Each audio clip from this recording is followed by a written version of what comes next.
We're here this morning, and I have a really, really neat guy this morning on the channel, and his name is Shane Reinert. Did I say that right, Shane? Shane Reinert? Close enough.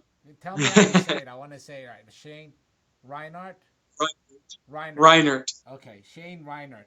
And Shane is really neat. He's, I guess, I would describe him. I don't know how he describes himself as a documentary filmmaker. And the way I came across Shane a few months back is somehow his thing showed up on my little YouTube thing, and I put it on. I was like, oh, this looks interesting. And the title was Tomorrow's Going to Be Better. And it was Brandon Novak, who I didn't know at that time. I guess he's pretty well known. And I just kind of put it on just because the setup looked neat. And it was an amazing interview. It wasn't an interview, it was just a monologue. But the filming and the whole setup was so amazing. So I started looking into Shane's channel, and I just saw a whole bunch of these. So somehow we connected, and Shane was gracious enough to do a little piece with me on his channel. Then we attempted to do our thing again and put it on my channel, and it was a technical disaster. So here we are this morning. Thank you, Shane. How are you? You're in Ohio, right? Yeah. I'm in Ohio, not just outside of Cincinnati. Just outside. How's the weather out there? It's cold and rainy today. It was almost 80 yesterday. Today it's going to be maybe 50. Cool. All right. Good. Well, it's going to be in the 80s today. We're in Orange County, California. And let me just right into it. So, I've watched a lot of your videos at this point, and I describe you as a really neat documentary filmmaker with this really fascinating addiction series. Tell everyone who's watching, tell me a little bit who you are and your kind of history, your professional history, your personal history, to the extent that you want to share with us. I'd love to know. Okay. For the last maybe in December it'll be 19 years I've been doing video production. I worked in the field for about 15 years. Right now I'm out of the field as the place where I was working closed up. The funding ran out. I've covered things like Holocaust survivors, Ohio ghost stories. I've covered the Underground Railroad. So I've covered a wide variety of topics, and I continue to look for other topics. But the addiction series has really been the most popular thing that I've ever done. Now, I noticed initially I was going back some years, and you were doing those really neat little ghost story things, and I love that Yeah. stuff. And then all of a sudden the addiction thing comes up. Uh, can you tell me a little bit about your personal connection? How did that come up, and the format that you have it? You have guys sitting there. I just watched another one which was just so good. Let me look up his name. I have it here. I just watched the one you just did with this guy Joshua Stewart. That was amazing. And I watched the Yeah. Christopher Hodges one, which was just really wonderful. And the Novak guy. How did you come up with that format? How did you come up with that setup? What does the whole addiction recovery thing mean for you? Because there's something you do here which I'll get into. But can you give me a little feedback about what all of this is to you? And do you see to the extent that this actually helps people in recovery and what it does for them? It's I started out. I was watching. I don't watch a lot of the news, but they've been covering a lot of things on addiction in Ohio for quite a while, and just kind of praying about it, talking with my wife, saying, I think I should be covering people in recovery. Nobody's doing this. Everybody is just reporting on the negative. These people are ODing, they're stealing, they're wrecking cars, killing people. And I thought there's got to be another side to this that nobody's telling. So my wife at the time was working for a newspaper in town, and she said, I know somebody. I'm not sure if he'll do it. You can reach out to him. His name's John Hughes, and he said yes. So in January 2016, John and I talked for a while, and then he sat down in the chair.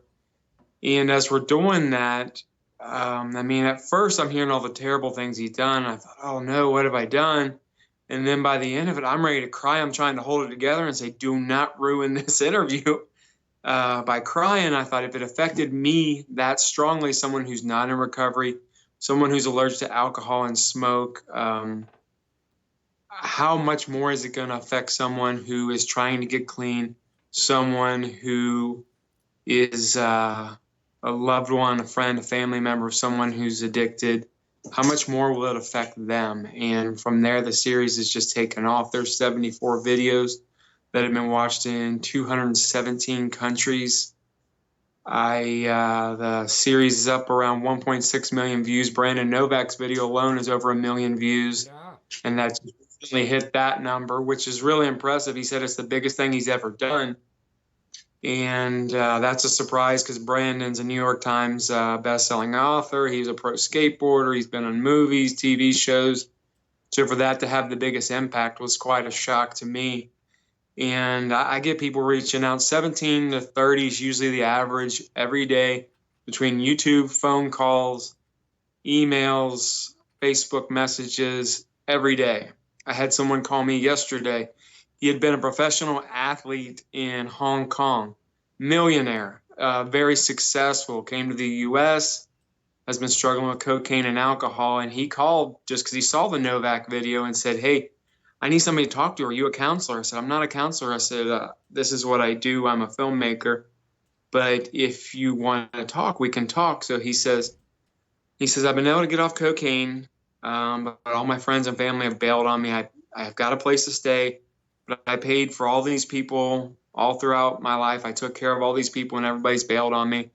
And I just want to tell you, you've given me a little bit of hope. I needed somebody to talk to. I just needed somebody to listen to me."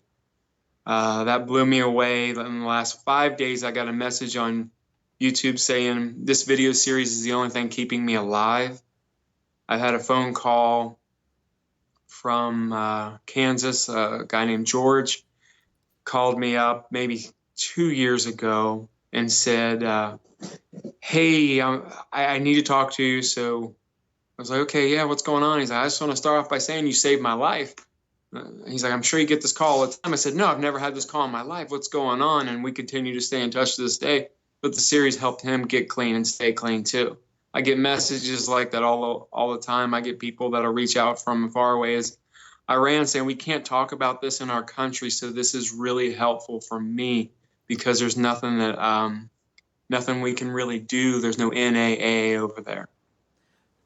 where you, this is really fascinating because as a healthcare professional that works in addiction, and this is why I have such an interest in guys like you. You are not, you don't have a history with substance abuse and recovery, and you don't have a professional training, but there's something you do which I really want to draw out here and formalize it in speech if you don't realize what you do, but it's so important in recovery. Let me ask you this first. Were you aware, or did you have any idea that you would have this kind of impact in people's lives when you started this? Absolutely not. I thought I was just going to do a few of these and it would help some people locally. I had no idea it was going to go global and that there was such a need for this. There's so many people crying out for help and looking for that little bit of hope that somebody just like them got clean.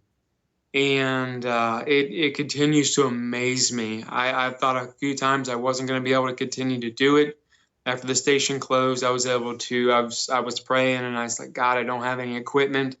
If I'm going to be able to continue to do this, I need you to provide equipment." And somebody walked in 2 days later who I'd never spoken to about this. I'd only spoken to my wife really about it, and came in with a check for $1,000 to buy some equipment and get the ball rolling again.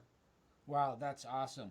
Um, Now, I'm going to get to what it is that you do that's really unique, especially in today's culture where everything's really fast, thoughtless, and without any depth.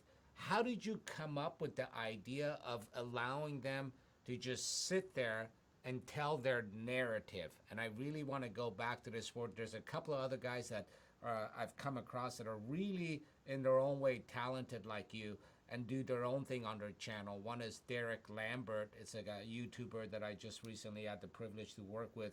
And I looked at some of this other guys, I think CG Kid. But in your case, how did you come up with the idea? I'm not going to have a dialogue. I'm going to let him sit there and tell his story. And for that to come out so powerful, and there's a reason for that in my mind, but I want to know your thoughts on that. How did you come up with that? I wanted people to feel like they were having a one-on-one conversation with the person who was in the video. I wanted them to feel that personal connection. I didn't want to do a bunch of fast cuts. I didn't want to have anybody in there doing an interview because I felt like that might break someone's concentration. I do have music in 2 of the videos, but the rest of them I don't, because people felt like that was a distraction. And I feel like a lot of people in recovery can be a little distracted, in that if you could just get their thoughts together and let them just go, that's an opportunity they're not going to get, whether it's being on the news, whether it's being in a documentary, whether it's a newspaper, whatever it is. They're not going to get that opportunity to share the story in that way anywhere else. And I wanted to give people a voice, and that's how I got that going. One of the things you do by doing that is, again, you know, besides being a medical doctor and looking at addiction as a chronic disease model, I think there's sociological reasons for addiction, and that's a different model. And given the sociological couch that this kind of thing develops, if you look around our society, it's a hyper consumption society. And one of the things that's completely left out, whether you look at it in politics, public policy, culture, consumption, is the narrative. There's no story or depth or understanding to anything we consume. And here you are, and this is why I think it's so fascinating what you did. Maybe you weren't even thinking about it. You are allowing a narrative which gives beginning, end, it's an open end, and a full, in-depth description of all the positives and the negatives with a really, really, really complex disease process. And in medicine, or in addiction medicine, or whatever, or the guys that do the there's a term for this in some ways, and I don't know if they realize. It's called motivational interviewing. Although you're not interviewing, you're allowing what motivational interviewing does, which is they tell the bad, the good, the positive outcomes, the negative outcomes, and you allow that to happen in a really natural way. That's supposed to be therapeutic for the patient or the client, but it's actually therapeutic for all those out there listening. And I don't know if that's what you had in mind. Maybe you probably didn't, but that's what you're doing, and it has a tremendous impact. I mean, some of these things I watch, I'm the world's greatest procrastinator, but I'll be like, oh, okay, he's got a new video up, and I'll just sit there, and it just sucks you in. And there's so much to learn about your own shortcomings, your deficits, your own life improvements you can make. So that's what you're doing. And I don't know if you ever really realized it. At this point, now that you've been doing it for a while,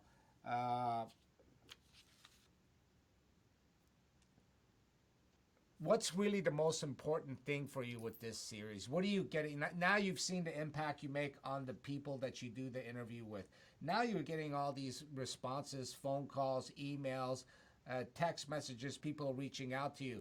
Tell me how this has changed from when you started and what it means for you now, because in some ways you're enabling recovery without, and one other thing, you do it in a wonderful way in that you're actually not there telling people what they're supposed to do.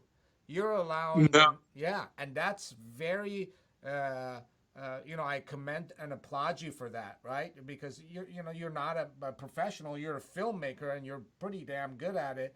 But you're letting the event itself be the teacher, the healer, and the propagator of whatever is going to happen. So, what does it mean for you now that you've seen that through your art you can have this kind of impact? What does this series mean for you? It's life changing. Every day I have somebody saying, "Hey, do you have another one?" And I do feel that pressure. This year I've done 27 so far, which is way more than I've ever done in a single year. And I work usually 47 to 71 hours at a regular job, and then I do this on top of it. I've got people saying, "Hey, can you come out to an Indian reservation, North Dakota?" I had somebody say, "You've got to come to West Virginia yesterday and do a documentary here." So I get a lot more of those requests. I do feel a little bit of pressure with that. This year, it's been a little bit more difficult than I was expecting. I've got 27 that are done. There's 74 total in this series, but I had 31 cancellations. Wow. So I was really discouraged this year. I was thinking I might not continue this because people weren't showing up. I don't know why. Some of them, maybe they just weren't comfortable being on camera. Some of them, maybe they weren't clean and they were hoping they'd get clean by the time we got started. It's tremendous. It needs to go even further. 1.6 million is a lot of people, Yeah. but I really think I need to start seeing a number more like a billion because this is worldwide. It's not just in the U.S. I've had people call me and share their story from Canada, one from Nigeria. There's just no limit to the amount of people who want to share. It's just a matter of me having the time. And at some point, it's probably going to come down to I need to get some funding behind this, some sponsorship. And I've tried to get that ball rolling, but it hasn't happened yet. I have taken this a step further this year. On September, I wrote it down because I want to make sure I got my dates right. On September 29th, we did something called a Night of Hope. And we showed two of the videos in a movie theater here in the Bethel area, at the Midway Movie Theater, where they actually shot Robert Redford's last movie. So we got to show two of them there, and people were crying, people were hugging each other, people are saying, "Hey, take my money to help keep this going," and that was a big surprise. I didn't know if it would transfer from the YouTube audience to the big screen, and it really did. So I'm going to have a second one of those on November 24th at 5 p.m. here at the Midway Theater in Bethel, Ohio. And that way I get the people who are in the videos to be there so they can engage with the public if they've not met somebody in recovery before. And now that they've seen their story, they can talk with them, or maybe they've got a loved one who's struggling right now and they can engage and have that dialogue right then and there. And that's another part that I'm doing with the series. I'm continuing to try to find new ways to reach people. I'm finding that people are watching these in prison, that some prisons are showing these, rehabs are showing these, some teaching classrooms are showing these, schools are showing these, and I'm just like, whoa, I had no idea it was going to reach this far, but I know I've got to take it a few steps further in order to really continue to grow it, continue to reach more people. And I feel that pressure to grow it because there's so many people who come to me every day. Do you have a new one yet? When are you going to have a new one? And I just feel that always breathing down my neck. And then I'm doing a lot of things like what we're doing today. I've been on the radio. I've been on TV. I've been on podcasts lately, just trying to get the word out and spread it more because it's really important. It's life altering. It's saving people's lives. And I know it because people tell me that all the time. It's fascinating as you're telling me about this. The other night, I had a young med student coming over, and we were talking about getting a grant for a project, and he was showing me some of the other folks applying for this grant. It was a small grant, $40,000, and we're trying to do this separate project for substance abuse, and he's taking lead on it. And one of the grants that showed up was somebody was trying to get a grant for teaching empathy.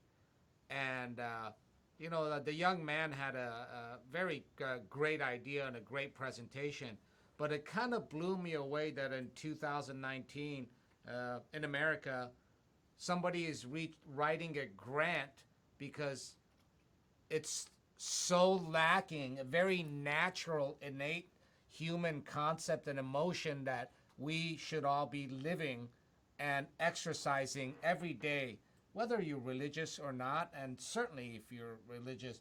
And he's asking for money to be able to teach young folks empathy. It's insanity, I thought.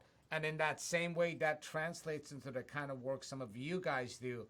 Here is something in depth, of value, and I can assure you, in the chronic care disease model of addiction, this kind of thing is chronic care. And it's entertaining, and it's educational, and it really reaches deep into the human psyche and soul. And yet you have a extremely talented young man like yourself actually struggling to be able to do this. And yet At the same time, I was reading some figures about, I don't recall if it was, what I guess they call it UFC or wrestling, and and hundreds of millions of people that consume that every day. It was like something like it gets like 7 million hits a month on the internet and Google searches, and that's where our culture and society is at, and where you can just turn into something like what you do and fund you very easily, where you can make a decent living and maybe even more, and yet it's a struggle. I find that fascinating. It's a strange thing. I hired someone to reach out to some of the stations out there to see if they'd be interested in covering anything like this, and the response I got back was, if you don't have people shooting up and actively using in your videos, we're not interested. Say that again. And They said what? they wanted people shooting up and actually using drugs in the videos. And I said, that's not what I do. I'm not going to go down that road. I'm not going to trigger people. Isn't that disturbing? It really bothered me a lot. And I said, the only thing they could offer me at this point is money. I said, I think I could draw a bigger audience, unfortunately, than they could. And I am doing something way more powerful than what they can do. And I have had some of these discussions a little bit behind the scenes with like Allie, who did a series called, oh boy, I just forgot it. I want to say it's not Addiction Unplugged. That's another one that I've talked to one of the people from there, but she did one, I think it was Dope Sick Nation. That's what it was on Vice.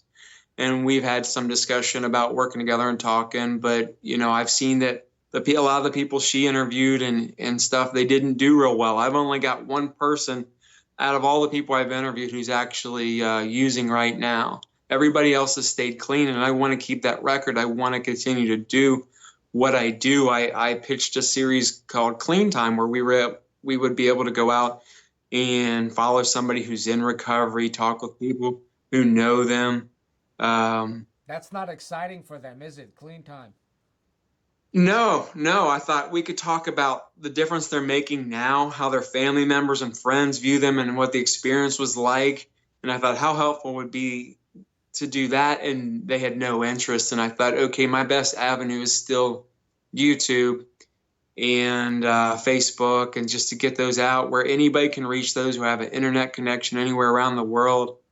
And that's my audience. It continues to grow every day, and I need to continue to be able to create content to satisfy that need. I want to come right back to this. I think we have a question that I'm going to try to. Is there? Oh, it's a comment. I must say, it's a comment from Ryan Moe.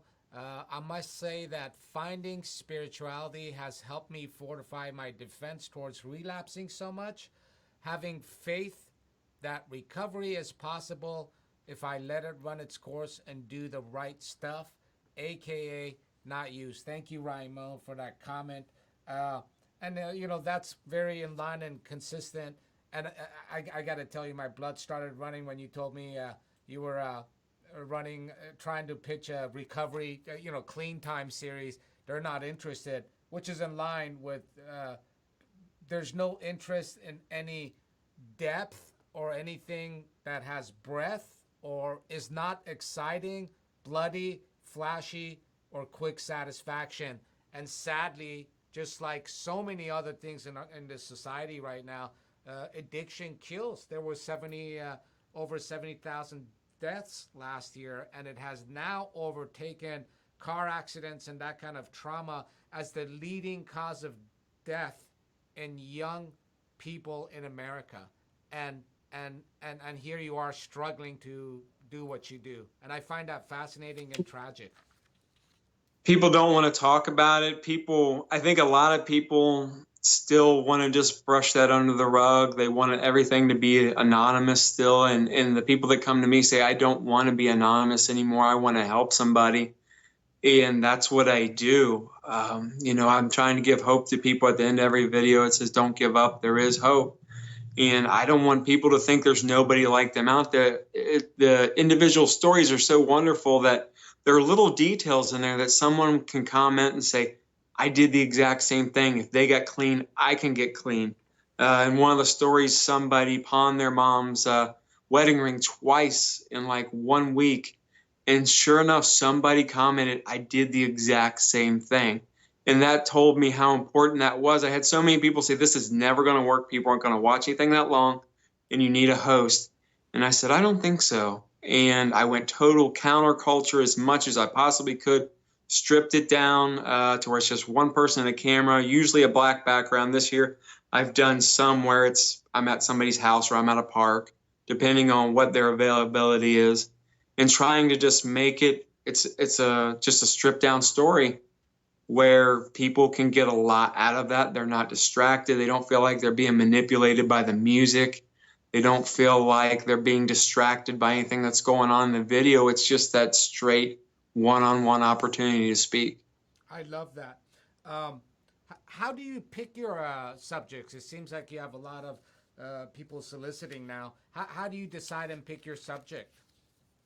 That part's pretty tricky. It's been a lot of somebody knows somebody, like, hey, I've seen your series. My friend would be a good person. Or, hey, I was on the series. I've got a friend who saw my video, thinks they need to tell their story, and going that route. Sometimes I have people reach out from different states. Like I've had, I think, people from 15 different states on. And a lot of them will have to do a phone call because I can't get to them. But that's been interesting too, seeing how many people are willing to share. I've had people share I've had 2 from Baltimore. I've got maybe a third today, later today, that's going to call. And it just blows me away that people are willing to share these things. And a lot of times they haven't shared them with their family and friends in that detail, and that they're willing to trust me with that story. I moderate all my comments because there is a lot of negative comments. I probably delete 10,000 comments a year before they go public about we should just let them die. And I'm not going to do that. If these people were brave enough to share some of the most difficult moments in their life with me, I believe it's my job to keep them safe. I don't want them reading 10,000 comments about they should just die and then have something happen to them. It's a difficult thing, a line to kind of walk, and it gets overwhelming. Sometimes I get so many of those, I almost want to turn off comments all the way through. But then there's people out there trying to help people. Hey, you can do it. I'm encouraged by your story. You know, I've got this many days clean, or this is my day 1. I get a lot of really neat comments like that, so I want to keep those coming. You actually still get those kinds of negative comments even to this day? I mean, there's that much About of that? 10,000 a year like that, about 10,000 of those. Yeah, that almost leaves me speechless. Again, it's 2019. And Real Talk Recovery, Nicole says, hi, Dr. B. Hi, Shane. Hi, Nicole. Thank you for reaching out. If you have any questions, let us know, Nicole. It kind of blows me away that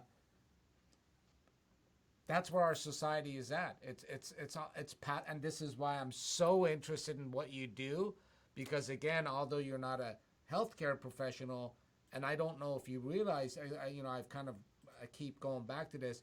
The work that you do is what we should all be doing, and it's getting into the narrative, because human history, whether it's individual or a society or a culture, is a narrative. And our understanding and response in this world is a narrative. And I know you, have a Christian background. I always argue from my perspective and my opinion, to truly understand Christianity, you have to understand the narrative of that tradition, because it is at some level a product of us humans. And for you to really grasp it and internalize it and live it, you have to understand the narrative. And that concept of narrative goes everywhere. And yet you tell me that you're still getting these kinds of responses, which really shows me, I don't know. What are your thoughts on that when you have, tell me what you think. Am I that far off about that? Our society is so far off the mark and so, in some ways, just sick. And we can see the products of that, to me, all the wars, all the economic disparity, the polarization between politics. And yet here we have substance abuse, same thing. What do you It's very on that? difficult. I see a lot of that, and I've also covered. We had a homeless issue here in Cincinnati where there was a big homeless camp, and a lot of them were being run out. And I went down and talked with a lot of them. I interviewed maybe 3 people, and most people won't even look them in the eye. They won't even acknowledge they're there. A lot of the people were struggling with addiction. Actually, most of them were, and people just they didn't want anything to do with them. They just ignored them. And then I think on the internet, people they think, okay, I'll never run into this person. I can say whatever I want, and I think it's funny, or this is my chance to tell them that they're no good because maybe their dad or their mom or their brother or their sister struggled with this and died, and they just view people very differently that way. But it's difficult. There's a lot of times it's very disheartening, or I need a break. I took a couple weeks off this month because I said this is getting a bit overwhelming. All the negative comments, and then kind of all the demands on my time. I said it's really hard to juggle a full-time job, a family, and trying to have a normal life and do this. It takes about every hour of the week, and I'm only sleeping now about 4 or 5 hours. And I said I can't sleep any less. I'm doing everything I can to help these people because I know I'm saving lives. And I'm not a firefighter. I'm not a doctor. I'm not a police officer. I'm not in the military. And this is one of the ways that I can save someone's life. And I think that's extremely important for me to do as long as I'm able to. Well, let me encourage you some more towards this route, and then you can take it how you want. Uh, One of the strains of the Christian tradition has certain ideas on faith and hope, and doing the right thing, and it's this. So let me encourage you towards your path. You do the right thing, which you are. It's not even a question about it.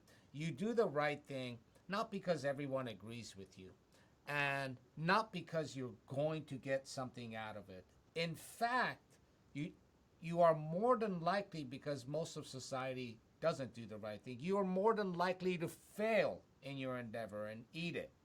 But you do the right thing for one reason: it's the right thing. And so let me encourage you, and as far as people in society's view, I want you to think about people that have had impacted everybody. Oh, we got a comment. I'll get to it 1 second. When you to impact folks, if you look back in the history of the world, and in particular the Christian tradition, you go against the status quo, and most of the time you lose, and you expect to lose, and you should be okay with that because it's the right thing and you have faith. So I encourage you to continue, and that applies outside of the Christian tradition. That's just what you do. Yep. So please, we're behind you, 100%. We have a comment from Dr. Green Thumb. Regards from Germany. The combination of methadone and tapering down saved my life. I used 20 milligrams of fentanyl a day, 72 days off. A good doc is the right way. Too many docs uneducated on this topic. I know Dr. Green Thumb.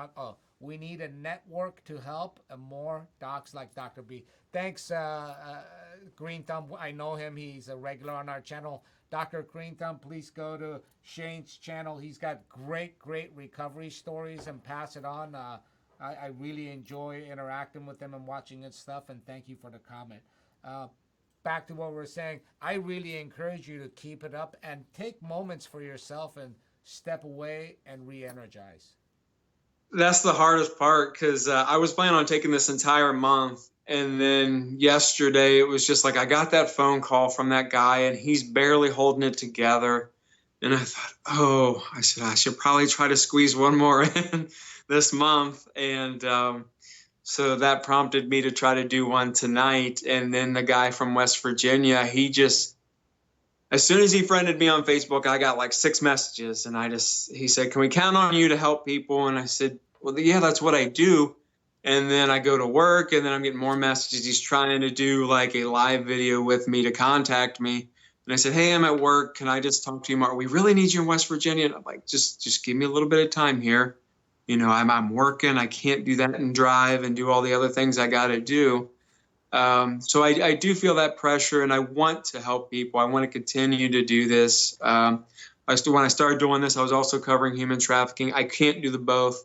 That was way overwhelming. So I just stayed in the addiction lane. And those are tied together so much, human trafficking and addiction. I've seen a lot of that. I've heard a lot of those stories. And, I want everybody to know I don't do this. I think a lot of people think, oh, well, he's going to think he's going to get rich and famous. That's totally not it. I don't love the spotlight. I just want to promote the project and help people as much as possible. And I have to step into the spotlight to do that, which is not very comfortable for me. I could talk to people one-on-one, but being on live like this, and I was on live TV, live radio a few times this year. That was really overwhelming for me, but I need to do it in order to continue to reach people, give people hope. If somebody's listening and they've got a loved one who's struggling with this, get them to watch the videos. It's not like they can't stop it and start it, pause them, walk away. You can watch them on your phone. You can watch them on TV, a tablet, whatever, your computer. There's just so many ways that people can be reached, no matter where they're at all over the world. And I really think right now this is the best avenue. This is really gives you a better opportunity than television does at this point, because there's so few people that watch things all the way through anymore. There's so much start and stop. There's Netflix, there's Hulu, there's all these other options out there. But the nice thing about YouTube, it's always there. You can always start and stop it. And you can come back to these videos if you're needing encouragement again, or, there's one thing that this one person said that you want to go back and watch again. They're always there for that. And I'm glad that I'm able to do that for people. Yeah, and by the way, this is my opinion. I love the black background. I know you moved away Yeah. from it, but for me, it maybe I'm kind of a dark guy, but it focuses me in, and I think addiction is a black thing. 72,000 young people dead is no joke, and I like to be real about things, so I like it. That's just my Yeah, I've opinion. got one of my own, and it's not always easy. Sometimes I'll go to somebody's apartment and there's just not the room there, or I can't get the lighting right, or okay, let's just meet in the park because it's easier to get them there. Or maybe they're staying in like a sober living facility where they can't really do that there. So it's trying to find that happy medium. I like the black backdrop best. It keeps people from being distracted. Yeah. Because if I'm at the park and maybe they see a car going by, or the wind's blowing or whatever, it can be a distraction to people without a doubt. We got another comment. I think it's by the way, you guys should check out Nicole's channel. I know her, Real Talk Recovery. She's got a really cool channel for folks on the medication assisted treatment. I enjoy her, watching her stuff all the time, and I'm on there at times. She says, and Nicole tells us from Real Talk Recovery, Shane is so open minded. He gives a voice to all addicts, no matter their path. Shane, you take care of you. You are so sweet. She's right. You need to, in fact, when you said I want to take it easy, this month, one of the things I was going to do is try and take Mondays and Sundays off and not do any videos at all. And we had you scheduled, but you got to do that. You really need to, because this stuff, like working in the ER for years, this stuff eats at you. And you, if you don't take care of yourself, and both spiritually, emotionally, psychologically, and physically, you can't do anything for anyone else, and you know that. Absolutely. I've had some burnout before where I was so tired, and I've got Crohn's disease and I've got some nerve damage where I couldn't even walk for like 3 weeks. And I said, okay, I'm not going to let myself get to that point again. There's been a few times where I was close this year, but I do have a passion for this. I have a passion for the people. There's so many people who need to hear these messages all over the world. And these are real messages. These are just, for the most part, they're regular people. Brandon Novak is a celebrity, I would say, especially now in the recovery world. But these are people who may not ever share their story with anybody else ever again. And some of them come back to me where I get an update. There's Christopher Vinny Hodges. I've done his, I think every year I've done this, he's come back and given an update. And that's been useful too, to anybody who's been following his story. The very first one I did, John Hughes, has got 110,000, and he's just a regular guy with a family that lives in Kentucky, and I always enjoy that because there's so much humility with most of these people in recovery that I meet, that I really enjoy that. And I'm glad to see a lot more people starting to do recovery related programming here in Cincinnati. One of the guys whose video I showed in the movie theater, Aaron Lane, he has a podcast called Triumph from Tragedy. Who he's in recovery and he works in radio and he shares people's stories. There's another one called A String of Hope, where he's tying together guitar making and these recovery stories. There's so many opportunities that, I mean, there's never enough. I can't be the only one. There needs to really be thousands of people doing these things to reach people. They might like someone else's style better. They might like the way the music is on someone else's, or the way they do an interview. And it's really all hands on deck. We have so many kids that are growing up without parents. We have so many grandparents trying to raise the kids that they've already raised theirs. I've interviewed a few people who have lost children. I interviewed a man who lost two of his boys Wow. back to back years, and he's still standing and he's helping people. He's trying to reach out to people and get the word out. And those stories are really important and they have a lot of value. And I'm going to continue to seek those out and try to do the best I can to help people, whether they just need an ear to listen. I'm doing that for people when I can. I can't be available 24/7. I do sleep. I do work. I do have kids. I'm married. You can't be available 24/7, but I want to do all that I can for everybody because it's a need, and the need is so huge. It's much bigger than the very small 1.6 million people that I've reached. It's so much bigger than that. It's way bigger. And Yeah. it's worldwide, and everybody thinks, okay, it's just in my community. No. It's all over the world. This is not just a Cincinnati issue, an Ohio issue, a West Virginia issue, a California issue, a Mexico issue, a Canada issue. It is all over the world, and people are looking for somebody who's gotten clean. Shane, I don't know if you like reading or what kind of stuff you read, but I think you would enjoy and benefit from and gain some sort of understanding. There's a book called Dreamland by Sam Quinones. Have you read it? Yeah, he's the local guy around here. I Yeah. haven't met him yet. We've been trying to connect, but I haven't caught him yet. Yeah, and I've been trying to connect with him for some time as well because I would love to talk to him. So you've read Dreamland? I've gone through a little bit of it. I don't get a whole lot of chance to sit down. If there was an audio version, it'd be perfect. I think you'll enjoy it. I think you'll enjoy it because it really he couches the addiction issue in a sociological, political, economical argument, and he does a very nice. Creates a web of multiple forces: big pharma, the Mexican drug trade, the economic disasters that have been imploding all across the country, in particular in your state, and how all of these things came together and created the perfect storm and created the opiate epidemic. I think it's not the absolute truth, but it's a very nice argument that really informs us a lot about how all of this came to be, and I think you'd enjoy it because you are from that neck of the wood. We got a quick question. It might be someone you know. Hedgehog Legs. He says, "Great to see you, Shane, being interviewed. Thanks, Shane, for your channel. This is for you, clean from heroin and crack since March 21st, 2006. It's from Hedgehog Legs. Congratulations. That's wonderful. Yeah, that is awesome. Thank you, Hedgehog. Shane, let me ask you something. Yeah.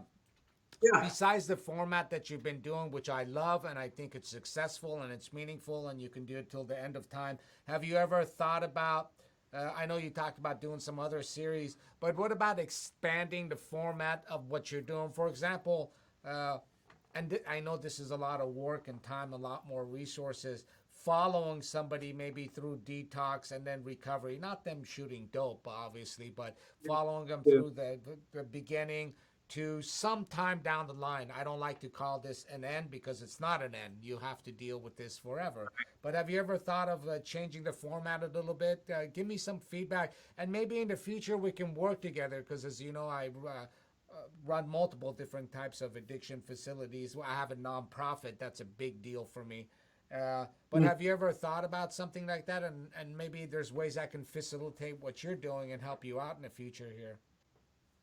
I think I'm going to have to go into some longer form stuff where I'm following people, just like you said, or whether I'm going to a community and following different individuals, or maybe it's just one person sharing their recovery story over time and being able to maybe interview family and friends that have been a part of that journey and going a little bit deeper in depth with individuals, and maybe different communities. When somebody asked me to go out to an Indian reservation, I said, I don't think anybody's really thought of doing that yet. And it'd be wonderful if I could. It's just there'd need to be some funding involved in order to be able to do that, because their story is very important too. And I don't think that people are really putting that out there right now, where a lot of people say, hey, we're just covering the white people. Opioid addiction sounds white. And I'm like, well, I've had black people, I've had people from different backgrounds. It's affecting everybody. I need to get more diverse where people can relate to each and every single person who's on the screen. And I know that it's just a matter of being able to make that happen. And I think at some point I'll need to reach out to some bigger name people. I've had 2 Rock and Roll Hall of Famers that people have been working on trying to get for me. And it's been tricky to do that because sometimes you do need that big name to just give it a little shot in the arm and get things going again. I think people need that name recognition. Maybe they're drawn in by that name, but then the topic draws them in, and then they start going through the series. Yes, for better or for worse, part of what I was talking about, we're in a celebrity demagogue worship culture.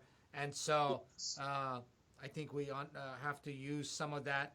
But rest assured, I think you're using it towards a positive thing and no personal gain or your own 15 minutes of fame. So use it. Don't have shame.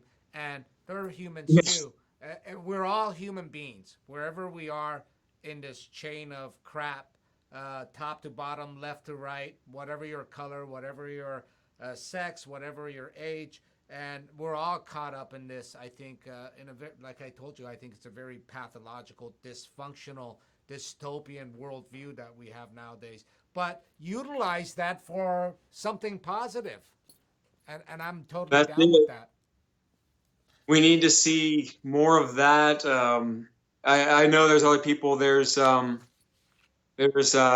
De Leon. I think he's interviewed over 10,000 people, and he and I connected a few months ago, and we were going to try to work together, but he's on the road speaking all the time and doing these interviews basically every day of the year, and I couldn't keep up with that with what we were doing. But, it's good to see that he's able to get a lot more of the celebrity side than I am. It would be wonderful to be able to get some of those names. And, so many people's backgrounds are relatable. I think a lot of people expected this series, everybody to sound exactly the same. Well, no, their backgrounds are different. Their family structures are different. Their financial structures are different. I mean, I've had millionaires in the chair. I've had people who come from professional football backgrounds where they should have been a professional athlete. I've had people who are musicians. I've had people who started drinking at 8 years old and got started down this path.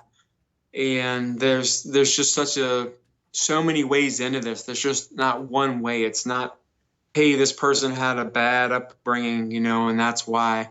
It's so wildly diverse. Some of these people haven't started taking anything till they got in their 20s or 30s or even later than that. And I just want to make sure that people know that it's not just a one shot is everything. We just lump everybody into this group. That's not the way it works. And that's not the way it is in recovery either. I had to, when I let people sit down, I put all any judgment, any things that I would normally not be okay with. I set all that aside, because if I go and I edit this and I cut out things because I don't agree with it, it's not going to help people the way it needs to be done. And I've learned that the whole way through, that I've got to let it just be kind of that raw nerve when they go and tell their story, whether they're good at telling a story or whether it's difficult for them. I've just got to let it happen that way. The only time I usually edit anything out anymore is if somebody says, "Hey, I got this date wrong. Can you?" I just don't want that in there because, I thought this happened on this and this time. And so I've been really careful to keep these as real, as raw, as honest as possible. Yeah. And I think, again, that's important because it's an honest narrative. In fact, since you brought that up, I will say this. Long time ago, there was a study by a think tank, and when reality TVs, what was that first reality TV show? I forgot what it's called. What it was called. It was some sort of reality TV contest. I don't really watch TV, but nowadays everything's reality TV, and they did an analysis of all of this stuff, and it's anything but reality. There's right, and so again, we're in this pathological culture of magical thinking, consumption of anything but what's real, and a complete disconnection from humanity and each other. And substance abuse is a symptom of that. And in that symptomology, you actually address it in a way that promotes recovery and healing. It's a part of it. There's obviously a lot more, but Yeah. I don't know if you have any idea of the profound impact that you made. We have one more question, and I'm being told that we're running out of time. I'd love to keep this, and maybe we can do this, but let's look at the question. Hedgehog again says, any advice for Sean who is watching? He says he's in active addiction currently. What should he do? Well, Hedgehog, and I don't know if Shane has anything to add. It's really difficult for me as a clinician. It would be irresponsible if I gave advice. I don't know Sean. I don't know his age. I don't know his demographics. What I do have to say is please reach out for some help, whether it's professional help. Reach out. I don't know what else to tell you there, my friend, because there's not enough information there for you. I will say this: you have a health issue, please reach out to somebody yesterday before it really impacts you. Shane, I don't know if you have anything to add to that from your perspective. You need to act, and you need to act now, whether it's getting into a rehab facility, whether it's going to maybe a 12-step program. I mean, you can get started as easy. I've had people detox watching the series. You can go through that way if you're not comfortable reaching out yet, but I encourage you to put down the needle, put down the drink, put down whatever you're putting in your body, and start getting that out of your system. If you need doctor supervision to do that, you definitely want to make that move. I'm not a medical professional, but I'm just going off what people who have shared their stories with me say. You could take that with a grain of salt. I do know that you're going to need help. You're not going to be able to do it alone. Thank you, Shane. This was awesome. They're telling me I'm out of time. Guys, those of you watching, those of you that watch this, I have a lot of respect for Shane. I love his series. I think it's powerful. And sometimes I go home at nights and I just sit there and watch one of these stories. And I'm not in active addiction and never have really been in any kind of active addiction. But I get so much myself out of these stories. It's energizing. It invigorates me. It makes me reflect on my own life. So I can't even imagine what some of these interviews that he does for the impact they might have on you for the active addict. The channel is just Shane Reinert, and it's the addiction series, right, Shane? Yes, sir. Okay, that's what it is. I hope we continue these kinds of collaborations. I'm out here. You have our contact information. Reach out. I don't want to lose touch. You have a busy life. I have a busy life. I support what you do 100%, and I have tremendous amount of respect for what you do. So let's stay in touch. And my whole team, Shane. There's Austin, there's Artie, and let's continue this. And thank you so much for your time for coming on this morning. Thank you so much, and continue to do what you're doing. People need what you're doing. They don't just need the addiction series, they need your professional opinion and the things that you share in these interviews. They're extremely important. Thank you, Shane. And hopefully we'll do this again. That would be wonderful. Thank you. You're welcome.